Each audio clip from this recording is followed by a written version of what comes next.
Jean-Patrice, on a été privés de journaux et de journal, donc hier dans les kiosques. Aujourd'hui, on se rattrape. Ils sont revenus, oui. Bonjour Laurent, bonjour à tous. On va commencer rapidement par le mur des unes.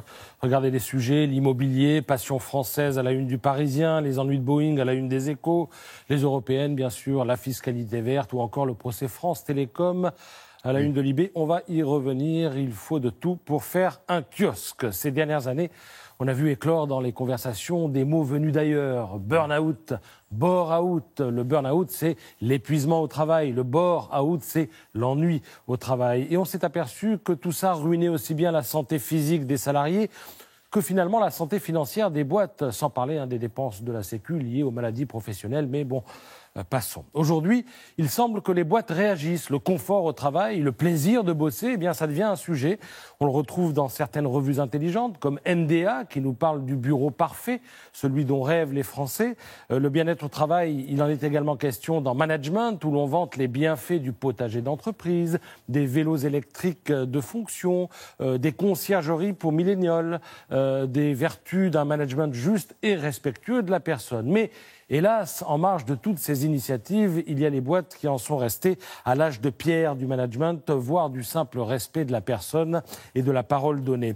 Des boîtes qui, comme l'écrit dans un cri de colère justifié l'humanité, devraient avoir honte. Ainsi, Cora, les supermarchés Cora, vous connaissez sans doute, eh bien, dans le magasin de Saint-Jouan-des-Guérets, près de Saint-Malo, on vire une caissière sans préavis ni indemnité parce qu'elle refuse de travailler le dimanche.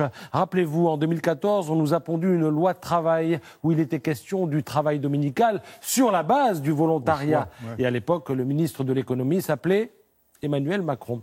La salariée virée va bien sûr saisir les prud'hommes, elle obtiendra sans doute gain de cause, mais plus récemment, on nous a pondu une autre loi qui prévoit le plafonnement des indemnités. C'était aussi sous Emmanuel Macron, mais sous Emmanuel Macron président. Voilà, parole non tenue, c'est ça la violence managériale.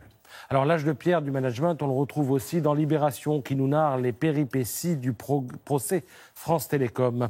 10 ans après la vague de suicides chez l'opérateur, 7 dirigeants sont jugés pour harcèlement moral.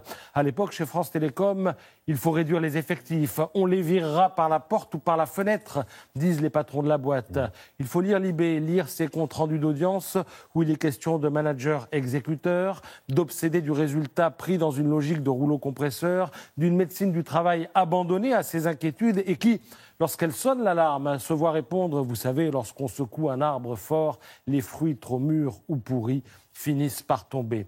Et quand on voit l'arrogance de certains prévenus aujourd'hui, eh bien on se dit que la partie n'est pas tout à fait gagnée.